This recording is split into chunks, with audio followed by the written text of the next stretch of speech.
Now he comes to the fifth stanza and says, but we by a love so much refined that ourselves know not what it is. He continues to flatter with her now. हमारी जो मोहब्बत है, there I am reminded of a verse from a song, मेरी मोहब्बत पाक मोहब्बत और जहां की खाक मोहब्बत.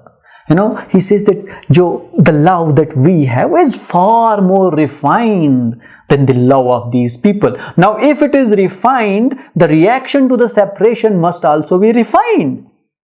तो जो जुदाई के लिए रिएक्शन होगा वो भी तो कुछ अच्छा खासा होना चाहिए. That ourselves know not what it is, and the love that we have is so different that even we have got no idea what kind of love it is. So how would other people have the idea about it? And if we go and express it in their way, in their manner, then it's going to cost us.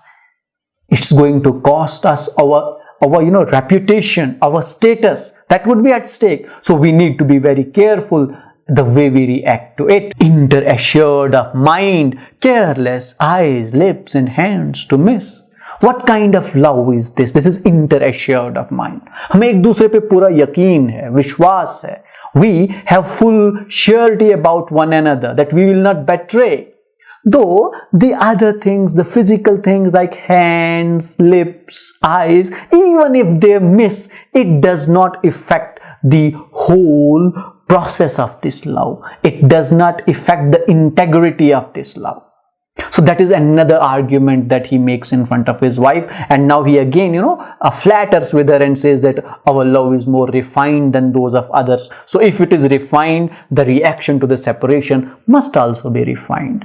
Coming to the sixth stanza of this poem, it reads, our two souls therefore which are one, though I must go, endure not yet a breach. दो जिस्म मगर एक जान है, हम कहते हैं. Our two souls which are one, हम दो souls हैं लेकिन हकीकत में हम एक हैं. Now again he is flattering with her. Though I must go, and then this statement though I must go is कि अब तू माने या नहीं माने. मैंने तेरे को 4-5 बातें समझाई. I have explained to you in past 6 stanzas कि देखो मैं अलग नहीं हो रहा. We are not separating. And if you are not able to understand it, or if you are not convinced, I have to go.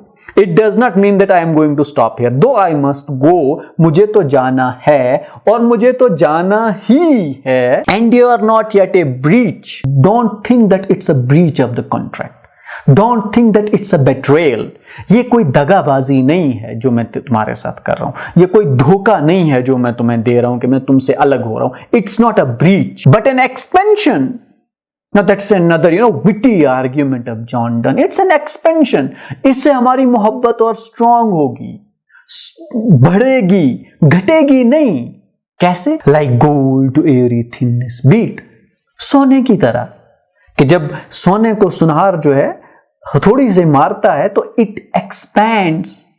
So when like the gold expands, even our relationship will expand. It will get strengthened. It will get more value. It will become more perfect. Now that is another argument, and another statement here that we understand is that what John Donne is saying, that he is not taking into account the opinion of his wife.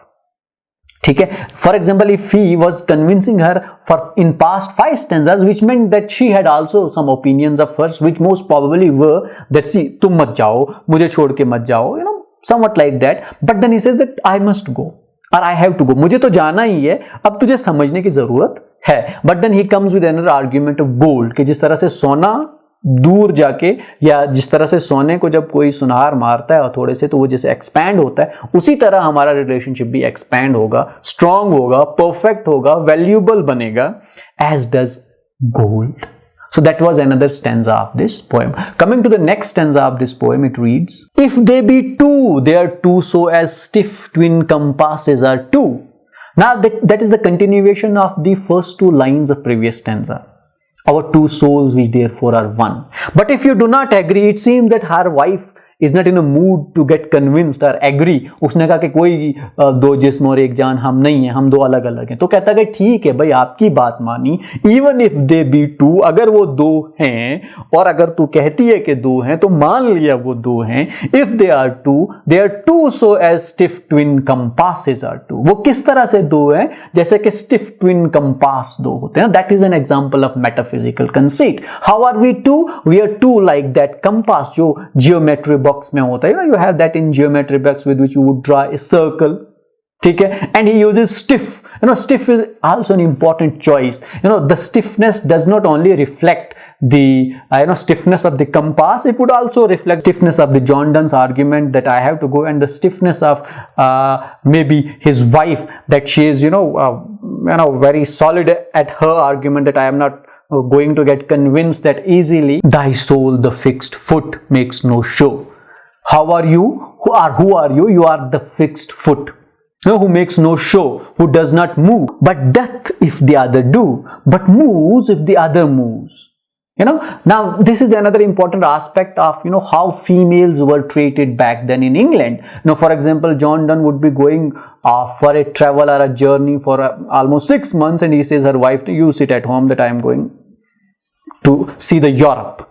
So you don't have that much of a right to come with me and see the whole of Europe. Now that is a reflection of the society that we have in this poem when John Donne was writing in early 17th century. That was another stanza of this poem where John Donne continues to convince her wife, and now he uses a metaphysical conceit when he compares himself and his beloved with a stiff twin compass. And though it in the center sit, yet when the other far doth roam, it leans and hearkens after it.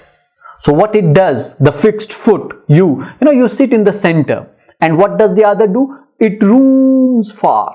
So वो deliberately खुद को कौन सा कहता है? वो जो दूर से घूम के आता है. अपनी बीवी को वो वाला नहीं बोलेगा, बल्कि अपनी बीवी को फिक्स्ड फुट बोलेगा. तो he says that it goes far away, and once it completes the circle, it comes back. पहले ऐसे होगा, ऐसे घूम के आएगा और एंड पे वापस आएगा. Now that is how he creates this imagery कि इस तरह से हम होंगे, इस तरह से हम हैं, and grows erect as that comes home. और फिर जो है इनका रिश्ता जुड़ जाता है, ये एक दूसरे से मिल जाते हैं. Now coming to the last stanza. Such willed thou be to me, who must like the other foot obliquely run. और तुम मेरे लिए बिल्कुल ऐसी हो. You are for me just like that twin compass. ठीक है?